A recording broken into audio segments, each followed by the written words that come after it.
इस कार्यक्रम के प्रायोजक हैं रोजगार डेवलपर्स। नमस्कार, पल्स 24 न्यूज देख रहे हैं आप। मेरे यानी अक्षिता रावत के साथ हर वक्त तो चला है नेशनल बुलेटिन का, लेकिन उससे पहले एक नजर डालते हैं हेडलाइंस पर। देहरादून में आइला मोहम्मद विरोध प्रदर्शन पर बोले सीएम पुष्कर सिंह धामी। कहा, धार्मिक अनुष्ठानों के बीच में अशांति उपद्रव पैदा करने की बहुत सोची समझी साजिश, इसके पीछे की ताकत भारत को नहीं देख पा रही मजबूत। लखनऊ में विकसित उत्तर प्रदेश 2047 पर सभी महापौरों के साथ संवाद। सीएम योगी आदित्यनाथ ने किया वर्चुअली संवाद। पूर्व सरकार पर भी सीएम योगी ने साधा निशाना।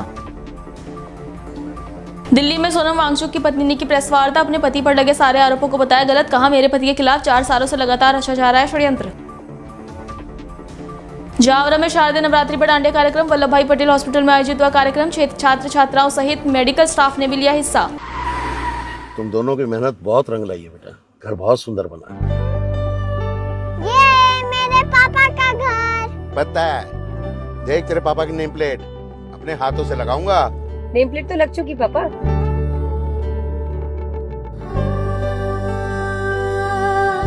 असल मेहनत तो आपने किया पापा, मुझे इस काबिल बनाने के लिए। वो जिंदगी भर किराए के मकान में रहे, लेकिन तो आज ये घर मेरा नहीं, ये है मेरे पापा का घर।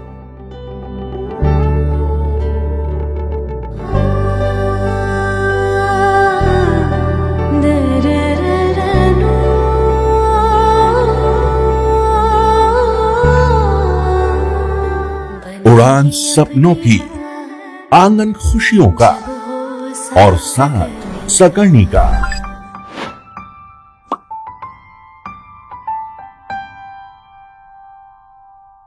साठ वर्षों से आपके साथ मनोरंजन और संस्कार का संगम, जाह्नवी मैगजीन।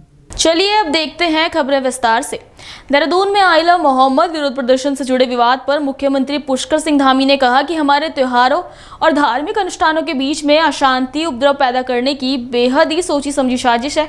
इसके पीछे वही ताकतें हैं जो मजबूत होते भारत को नहीं देख पा रहे। एक भारत श्रेष्ठ भारत का समर्थन नहीं करती है, तुष्टीकरण की राजनीति पर आधारित है।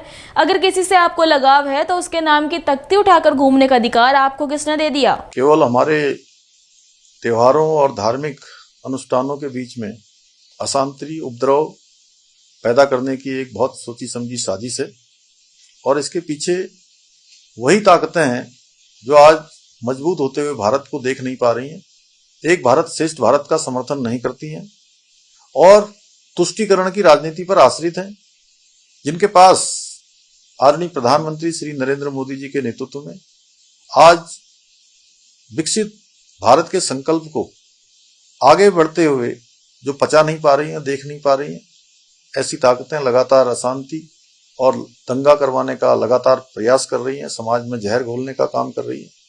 अगर किसी से आपको लगाव है तो क्या उसके नाम की तख्ती उठा के घूमने का अधिकार आपको किसने दे दिया?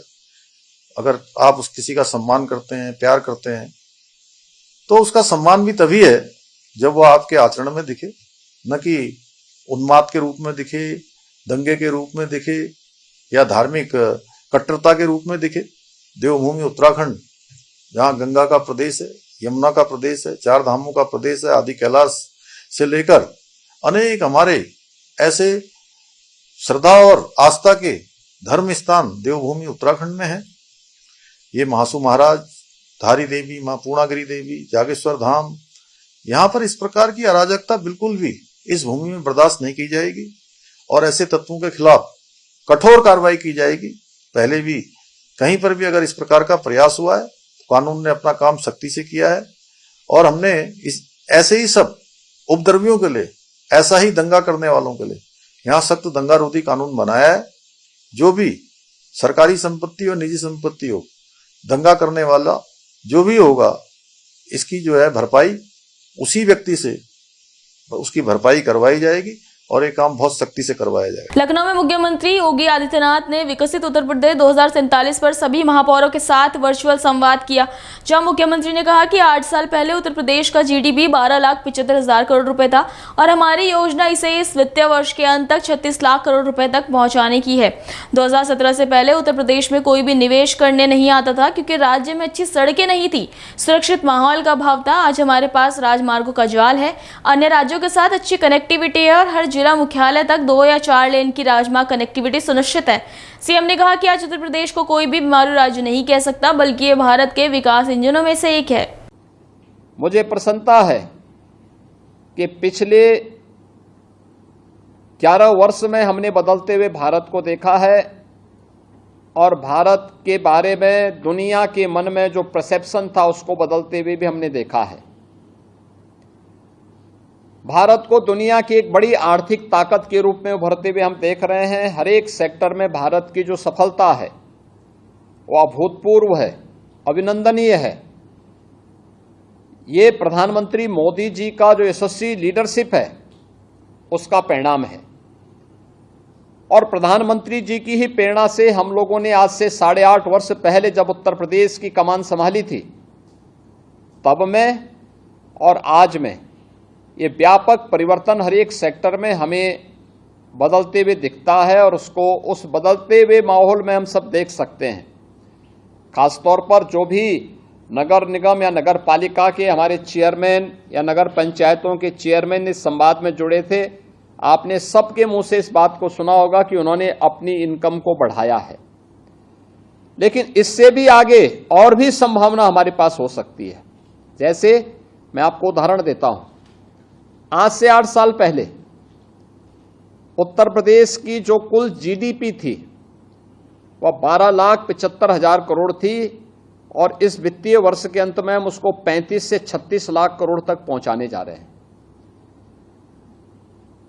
प्रति व्यक्ति आय उत्तर प्रदेश की 43,000 थी, आज हम इस वित्तीय वर्ष में उसको 1,20,000 तक पहुंचाने जा रहे हैं। 2017 के पहले उत्तर प्रदेश में कोई निवेश के लिए नहीं आता था क्योंकि सड़कें खराब थीं, बिजली नहीं थी, सुरक्षा का माहौल नहीं था। आज उत्तर प्रदेश में अच्छी सड़कें हैं, देश का सबसे अच्छा इंफ्रास्ट्रक्चर आज के दिन पे उत्तर प्रदेश में, सबसे ज़्यादा हमारे पास एक्सप्रेस हाईवे के नेटवर्क हैं, इंटर स्टेट कनेक्टिविटी हमारी बेहतर है।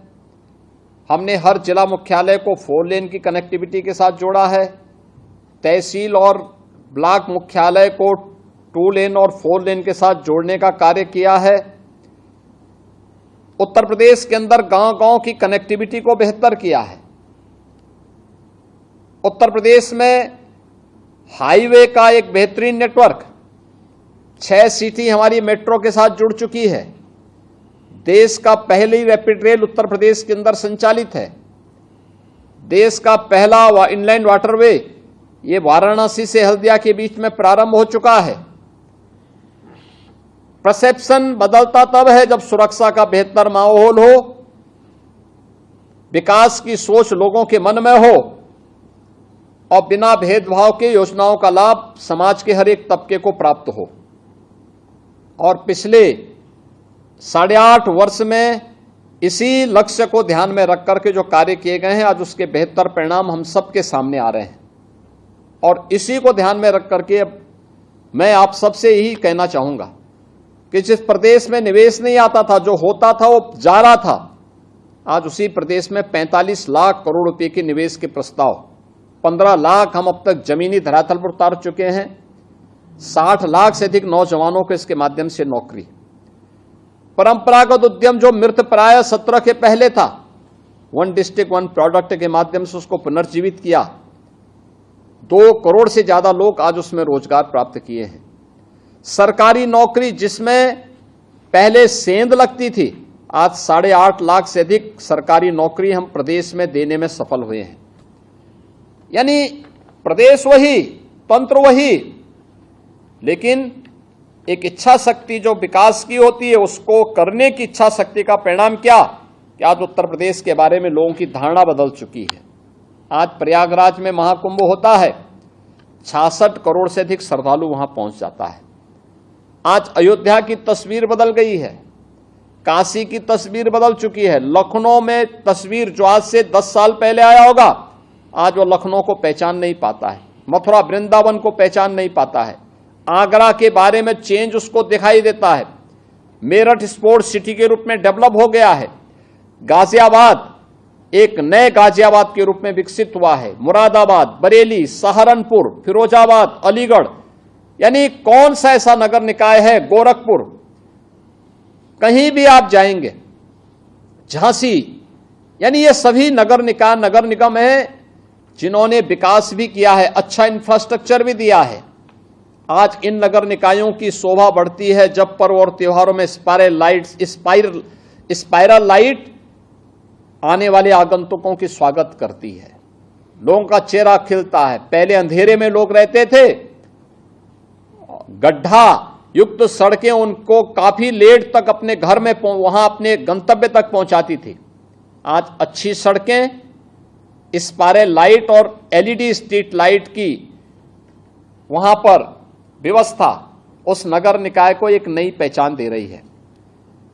14 लाख सीसीटीवी कैमरे उत्तर प्रदेश के नगर निकायों में लगे हैं, जिसमें नगर विकास ने, गृह विभाग ने और लोगों ने अपने स्तर पर प्रयास करके लगाए हैं, जो सेफ सिटी के कॉन्सेप्ट को देश के अंदर पहली बार प्रभावी ढंग से लागू करने में सफल हुआ है। एक टीम भावना से किए गए कार्य का प्रयास है। हमने इनकम बढ़ाई। जो लोग कहते थे उत्तर प्रदेश बीमारू है, आज कोई उत्तर प्रदेश को बीमारू नहीं कह सकता। आज उत्तर प्रदेश भारत की अर्थव्यवस्था का एक ग्रोथ इंजन बना हुआ है। और इसीलिए जब प्रधानमंत्री जी ने देशवासियों से कहा था आजादी के अमृत महोत्सव वर्ष में कि हमें 2047 के लिए अपना एक विजन डॉक्यूमेंट तैयार करना चाहिए, 2047 कैसा होना चाहिए, तब प्रधानमंत्री जी ने कहा कि विकसित भारत होना चाहिए। और विकसित भारत के लिए उन्होंने पंचप्रण की बात की थी। पंचप्रण, पहले अपने परंपरा और अपने पूर्वजों पर गौरव की अनुभूति होना, यानी विरासत का सम्मान। दूसरा, प्रधानमंत्री जी ने जो लक्ष्य हम सबको दिया वह था गुलामी की मानसिकता को समाप्त करना। यानी गुलामी की ये मानसिकता, अरे साहब नहीं हो पाएगा, हम नहीं कर पाएंगे, हम पिछड़े हैं, हम नहीं कर पाएंगे। नहीं, प्रधानमंत्री जी ने कहा आप कर सकते हैं। ये गुलामी की मानसिकता त्यागनी पड़ेगी। जो अपना है उस पर गौरव की अनुभूति करना, इस कार्य को लेकर के आगे बढ़ना। तीसरा, प्रधानमंत्री जी ने कहा कि जो देश की सुरक्षा के लिए अपने आप को बलिदान कर रहे हैं, देश के स्वाधीनता संग्राम सेनानियों के लिए, अपने वीर सैनिकों के लिए, मिलिट्री और पैरा मिलिट्री और पुलिस के जवानों के प्रति जो सुरक्षा का बेहतर एहसास करा रहे हैं, उनके प्रति सम्मान का भाव। चौथा, प्रधानमंत्री जी ने कहा कि ये सब तीन हैं, लेकिन अगर हम आपसी एकता नहीं है तो हम अपने लक्ष्य को प्राप्त नहीं कर सकते, तो सामाजिक एकता। और पांचवा उन्होंने कहा था नागरिक कर्तव्य। हर व्यक्ति अपने अपने कर्तव्यों का ईमानदारी पूर्वक निर्वहन करने लग जाएगा तो विकसित भारत की संकल्पना को पूरा करने में कोई देर नहीं लगेगी। और मैं इसी प्रधानमंत्री जी के द्वारा दिए गए पंच प्रण के साथ आप सभी नगर निकायों को जोड़ने के लिए आह्वान करते हुए मैं आज आपके बीच आया हूं। मुझे प्रसन्नता है इन 8 वर्षों में हमारे 2 नगर निकायों ने, लखनऊ और गाजियाबाद ने अपने बॉन्ड जारी किए। अन्य नगर निकाय भी अपने बॉन्ड को उन्होंने प्रस्तावित किया है। ये ब्रांडिंग होती है किसी भी नगर निकाय की। दिल्ली में सोनम वांगचुक की पत्नी गीतांजलि आगमो ने कहा कि सोनम पर लगे सभी आरोप गलत हैं। पिछले 4 सालों से उनके खिलाफ लगातार षड्यंत्र रचा जा रहा है। साथ ही कहा कि सोनम के खिलाफ एक कहानी गढ़ी जा रही है। एक आरोप यह है कि सोनम ने पाकिस्तान में एक सम्मेलन किया था। मैं पूछना चाहती हूँ कि इसमें गलत क्या है। फरवरी में संयुक्त राष्ट्र ने एक सम्मेलन आयोजित किया था। हम सभी जानते हैं कि हिंदू कुश, हिमालय, चीन, पाकिस्तान, नेपाल और भूटान समेत 8 देशों को छूता है। उस सम्मेलन में शामिल होने में कोई बुराई नहीं थी। उन्होंने उस सम्मेलन से प्रधानमंत्री मोदी के मिशन लाइफ की सराहना की थी। अगर उन्होंने लद्दाख में एक पाकिस्तानी नागरिक को देखा तो गृह मंत्रालय सुलगन के लिए जिम्मेदार है। सोनम इसके लिए जिम्मेदार नहीं है। मैं इस प्रेस कॉन्फ्रेंस में सोनम वांगचुक और हयाल के काम पर फोकस करना चाहती हूँ, क्योंकि ये जो सब नैरेटिव्स फैलाए जा रहे हैं सोनम के बारे में, उनके इंस्टीट्यूट सेक्मॉल और हयाल के बारे में, वो सरासर गलत हैं। हम उनका एब्सोल्युटली एलिगेशंस का कंडेम करते हैं और सरासर उन्हें झूठ कहते हैं। और ये हम ओपनली चैलेंज करते हैं कि किसी को भी हमारे साथ अगर इस वाद विवाद पे आना है तो हम फैक्ट्स, एविडेंस, पेपर्स के साथ ये प्रस्तुत कर सकते हैं कि ये सारे एलिगेशंस गलत हैं। ये मैं पहली बार नहीं कह रही हूँ। पिछले 1 महीने से और 4 सालों से हमारे ऊपर काफी विच हंटिंग हो रही है। ये सारे जो डॉक्यूमेंट्स हैं, फाइनेंशियल, लीगल, ये सब सीबीआई से लेके इनकम टैक्स डिपार्टमेंट से लेके सबको दिए जा चुके हैं और फिर भी ये एक स्मोक स्क्रीन क्रिएट किया जा रहा है सोनम को डिफेम करने के लिए, ताकि उनके अगेंस्ट ये नैरेटिव बना के जो उनका 6 शेड्यूल का मूवमेंट है उसको वीक किया जा सके। तो मैं एक एक करके सब एलिगेशंस को अभी आपके सामने रखूंगी। पहला, कि सोनम ने पाकिस्तान में जाके एक कॉन्फ्रेंस किया। मेरा प्रश्न ये है कि उसमें क्या गलत है। फरवरी में यूएन, यूनाइटेड नेशंस और डॉन मीडिया ने एक क्लाइमेट चेंज पे कॉन्फ्रेंस रखा। ये हमें पता है कि हिंदुकुश हिमालय 8 कंट्रीज को टच करते हैं, जो 3rd पोल कहलाया जाता है।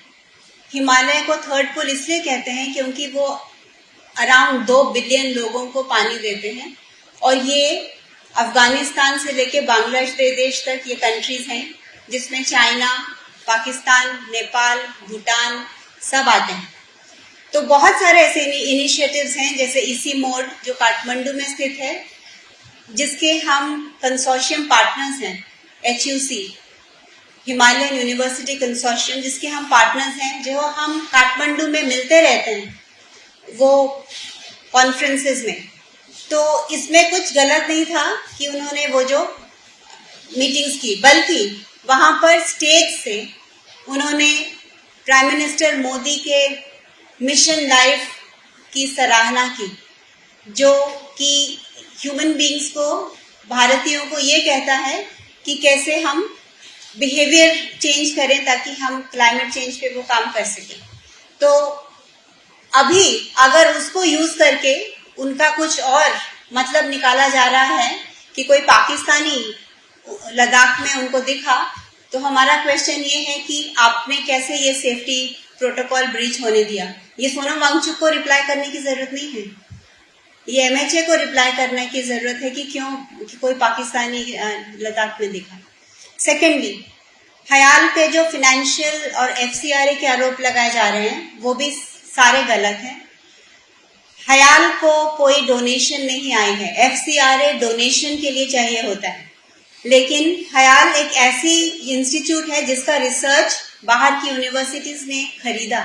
इसको हम एक्सपोर्ट ऑफ सर्विसेज कहते हैं। ये एक इनकम है और ये शेमफुल होने वाली चीज नहीं है, ये बहुत अप्रिशिएट करने वाली चीज है कि कोई ऐसे इंडियन इंस्टीट्यूट है जिसकी रिसर्च को बाहर लोग पसंद कर रहे हैं। और ये ऐसी रिसर्च है जो दुनिया में 50 साल आगे है। हम ऐसे वहां घर बनाते हैं पैसिव सोलर हीटेड, जो जब बाहर -20 रहता है, ये अंदर +20 रहता है बिना कोई हीटिंग के। तो कोई FCRA वायोलेशन नहीं हुआ और ये सारी सर्विस एग्रीमेंट CBI के पास हैं। और जब CBI हमारे पास आए, जो कि रेड नहीं था, फैक्ट फाइंडिंग वो कहने आए थे, उन्होंने ये एक्सेप्ट किया कि इसमें कोई भी वायोलेशन नहीं है। ये रहा FCRA हयाल का मामला।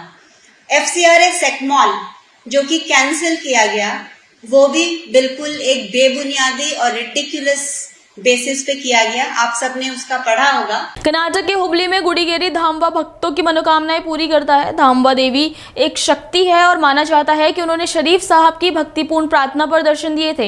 ये भी माना जाता है कि देवी यहाँ भक्तों की सभी मनोकामनाएं पूरी करती है। देवी धामवा के मंदिर में अपनी मनोकामनाएं पूरी करने के लिए भक्तों की भीड़ उमड़ती है। इसी को देखते हुए दशहरे के दौरान इस देवी की उपस्थिति में कई पूजा अर्चनाएं आयोजित की जाती है। चंडिका यज्ञ और दीपोत्सव जैसे महत्वपूर्ण धार्मिक अनुष्ठान किए जाते हैं। देवी की पूजा की परंपरा प्राचीन काल से चली आ रही है, जिसमें गांव की महिलाएं दशहरे के दौरान 9 दिनों का उपवास रखती हैं। अश्विनी नाम के एक भक्त ने कहा कि यह गर्व की बात है कि धामवा मंदिर हमारे गांव में है। देवी के चमत्कार से गांव में समृद्धि है। दशहरे के दौरान गांव की सभी महिलाएं उपवास रखती हैं और देवी की पूजा करती हैं। गुरुभ्यो नमः हरि ओम। ಈ ಪ್ರಪಂಚಕ್ಕೆ ಸೃಷ್ಟಿ ಸ್ಥಿತಿ ಲಯಕರ್ತಳಾದಂತಹ ಶ್ರೀ ಗ್ರಾಮದೇವಿ ಧಾಮವು ಬಹಳ ಇತಿಹಾಸವಾದಂತಹ ದೇವಸ್ಥಾನದಲ್ಲಿ ಶ್ರೀ ಗ್ರಾಮದೇವಿಯ ಒಂದು ಉತ್ಸವ ಹೇಗಪ್ಪ ಅಂತಂದರೆ ಪ್ರತಿ ವರ್ಷ ಕೂಡ ನವರಾತ್ರಿಯಲ್ಲಿ ಪ್ರತಿನಿತ್ಯವಾಗಿ ಬೆಳಿಗ್ಗೆ ಪ್ರಾತಃದಲ್ಲಿ ಶ್ರೀ ಪಂಚಾಮೃತ ಅಭಿಷೇಕ ಹಾಗೂ ಕುಂಕುಮಾರ್ಚನೆ ಆನಂತರ ಸಾಯಂಕಾಲ ಶ್ರೀ ಗ್ರಾಮದೇವಿಯ ಉತ್ಸವ ಪಲ್ಲಕ್ಕಿ ಕೂಡ ಪ್ರಾರಂಭ ಆಗ್ತದೆ. ಇದೇ ರೀತಿಯಾಗಿ ಪ್ರತಿದಿನವೂ ಕೂಡ ನಡೀತಾ ಬರ್ತಾ ಇದೆ. ಅದೇ ನಂತರ ಮತ್ತು ಲಲಿತಾ ಪಂಚಮಿ ದಿವಸ ಕ್ಷೀರಾಭಿಷೇಕ ನಡೀತದೆ. ನಂತರ ದುರ್ಗಾಷ್ಟಮಿಯಲ್ಲಿ ಕುಂಕುಮಾರ್ಚನೆ ನಡೀತದೆ. ಅದೇ ರೀತಿಯಾಗಿ ಕೊನೆಗೆ ಆ ನವರಾತ್ರಿಯಲ್ಲಿ 9ನೇ ದಿವಸದಲ್ಲಿ ಖಂಡೇ ಪೂಜೆ ದಿವಸ ಅನ್ನ ಪ್ರಸಾದ ಕೂಡ ನಡೀತದೆ. ಆಗ ಕೊನೆಗೆ ಬನ್ನಿ ಕೂಡ ಹಬ್ಬ ಕೂಡ ಮುಕ್ತಾಯ ಆಗ್ತದೆ. ಆ ನಂತರ ಇದರಲ್ಲಿ ಏನಪ್ಪಾ ಅಂತಂದ್ರೆ ವಿಶೇಷ ಏನಪ್ಪಾ ಅಂತಂದ್ರೆ ಶರೀಫ್ ಬಜರ್ಗೆ ಹತ್ತು ಕೊಟ್ಟಂತಹ ದೇವಿ ದ್ಯಾಮವ್ವ ಈ ತಾಯಿ ಹತ್ರ ಎಲ್ಲರೂ ಕೂಡ ಜಾತಿ ಧರ್ಮ ಭೇದ ಭಾವ ಇಲ್ಲದೆ ಪ್ರತಿಯೊಬ್ಬರು ಕೂಡ ಬಂದು ಆ ತಾಯಿಯನ್ನು ಬೇಡ್ಕೊಂಡು ಯಾರಿಗೆ ಸಂತಾನ ಆಗಿಲ್ಲ ಅಂತಂದ್ರೆ ಅವ್ರ ಹತ್ರ ಬಂದು ಆ ತಾಯಿ ಹತ್ರ ಉಡಿ ತುಂಬಿಸ್ಕೊಂಡು ಸಂತಾನ ಪ್ರಾಪ್ತಿನ ಪಡ್ಕೋತಾರೆ.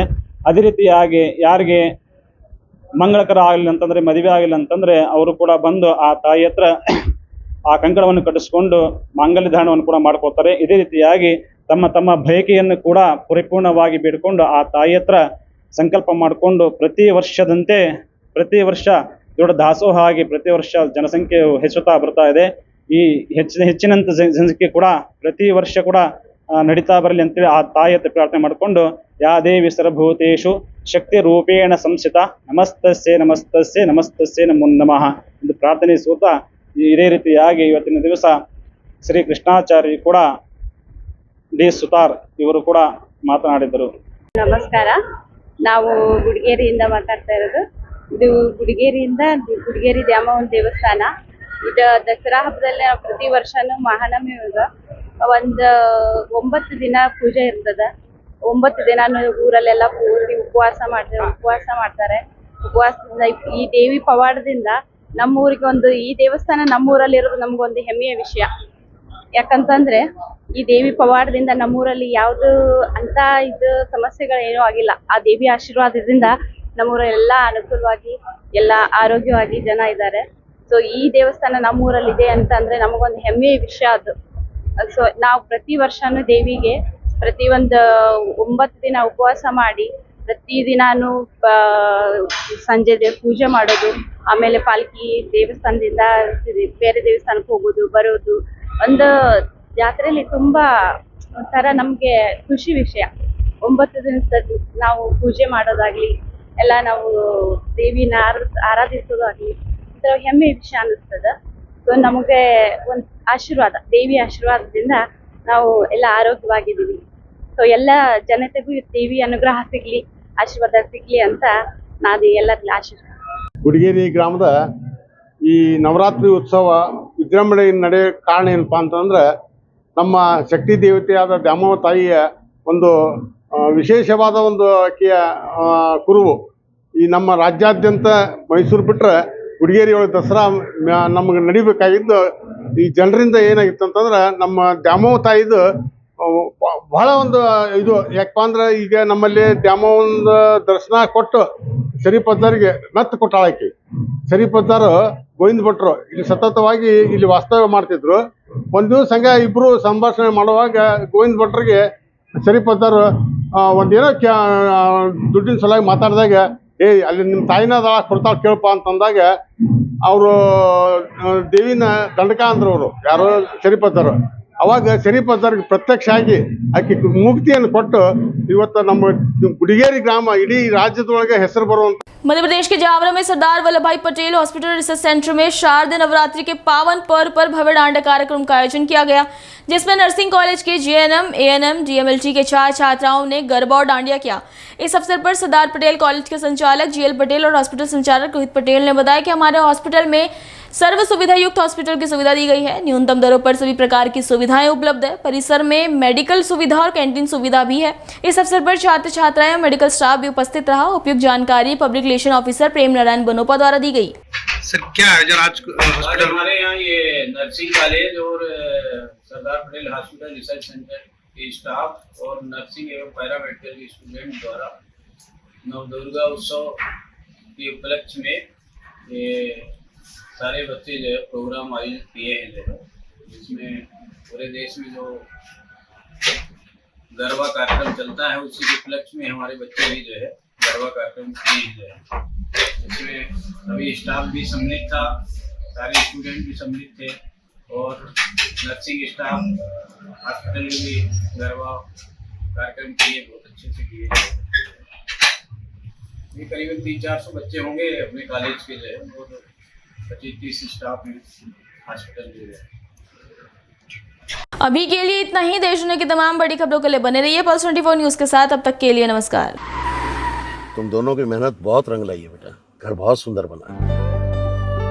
ये मेरे पापा का घर। पता है, देख तेरे पापा की नेम प्लेट अपने हाथों से लगाऊंगा। नेम प्लेट तो लग चुकी पापा।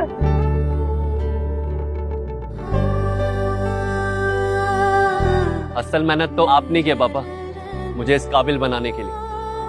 वो जिंदगी भर किराए के मकान में रहे, लेकिन आज ये घर मेरा नहीं, ये है मेरे पापा का घर।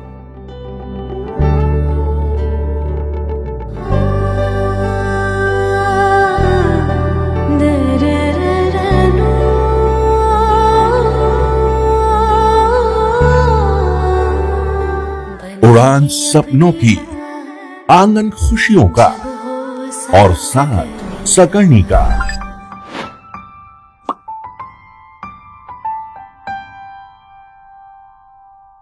60 वर्षों से आपके साथ मनोरंजन और संस्कार का संगम जानवी मैगजीन। इस कार्यक्रम के प्रायोजक थे रोजगार डेवलपर्स।